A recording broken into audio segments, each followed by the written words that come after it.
All right, Ragamuffins. I'm here with another quick update. A couple people had reached out to me to let me know that the protection I was wearing over my face wasn't actually helping with the vapors. I had actually read that right after I posted the last video, but my friend Jesse was actually kind enough to surprise me. Sent me a 3M mask with a whole bunch of different filters so that I can stay safe here and not get the lead brain, the Mad Hatter syndrome. Yeah, so I just wanted to give a shout out to Jesse and all the other friends who let me know what was going on, but especially Jesse for actually supplying me with some good stuff. And I really quick wanted to just show a couple other things after the last video. I was working out here. I got a whole lot of this stripped. You can kind of see there's the latex layer of paint, that's the white. This, it's sort of a grayish color. I'm pretty sure that's the lead layer. This stuff's really hard to get off.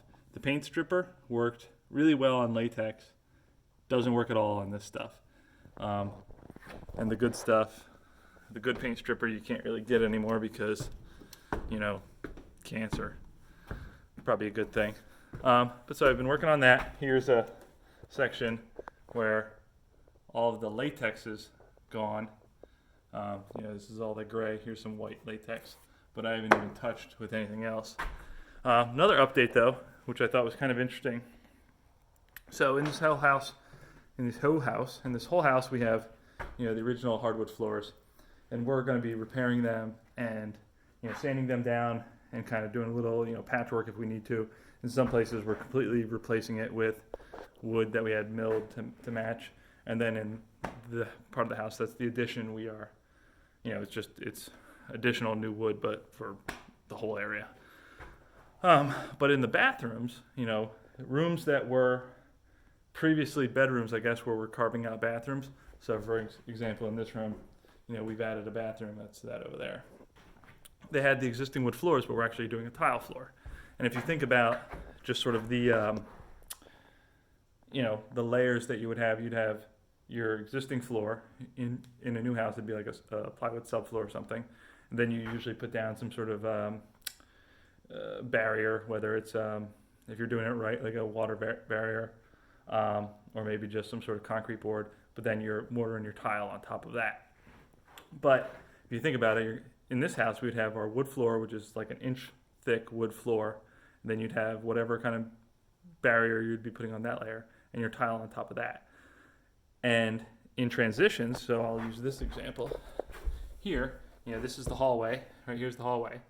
And if we were going to be putting tile here, pretend this is the bathroom, we'd be building up nice and high because we'd have to have our barrier layer and then our mortar and our tile on top of that. And you could end up being, I don't know, a good inch higher perhaps.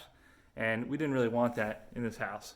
So the solution is actually, it's pretty simple, but it's pretty neat, and you can actually see it in effect here. What they did was they cut out all of the flooring that was in here on the joists, and underneath the how do I say this? They nailed alongside of, these are the floor joists here,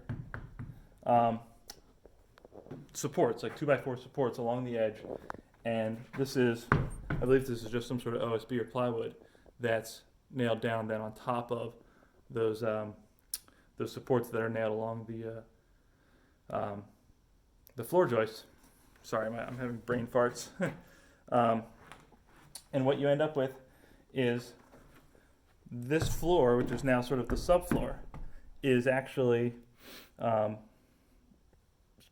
more shallow than the existing hardwood. And so we can see this right here, that this is the new subfloor, and the hardwood used to be on top of this. Here's the hardwood now, it's about an inch thick. You have to kind of ignore this piece here. But so this hardwood is, it's an inch thick hardwood, so it's an inch higher than this level.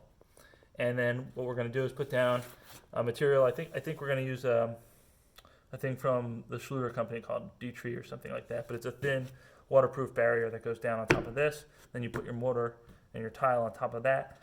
And if you did it right, it's going to be the exact same height as this floor. So it'd be a seamless transition from one room to the other. And there still may be a threshold or something like that, but you're not going to have this, major tripping hazard.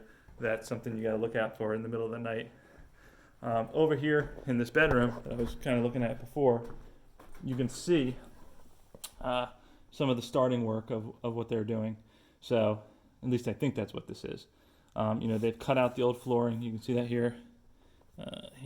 This is all.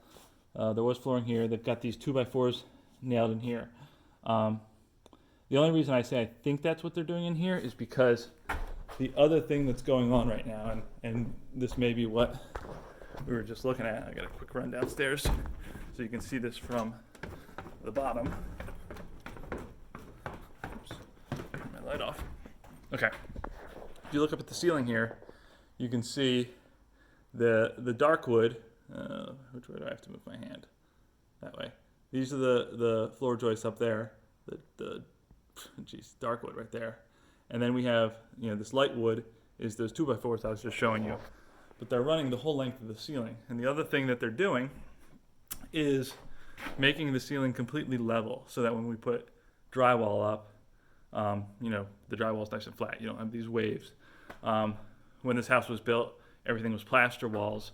So, they'd put up the lath, and then the plaster, and they could just add as much plaster as they wanted to make the ceiling look flat, even though it probably wasn't. It at least appeared flat. Now it's actually going to be flat, and drywall, you can't really layer up drywall to make it look flat. You just put it up and mud the seams. So this will make that nice and flat. They're going to be doing this on all the walls as well, so that the walls don't look like they kind of wave.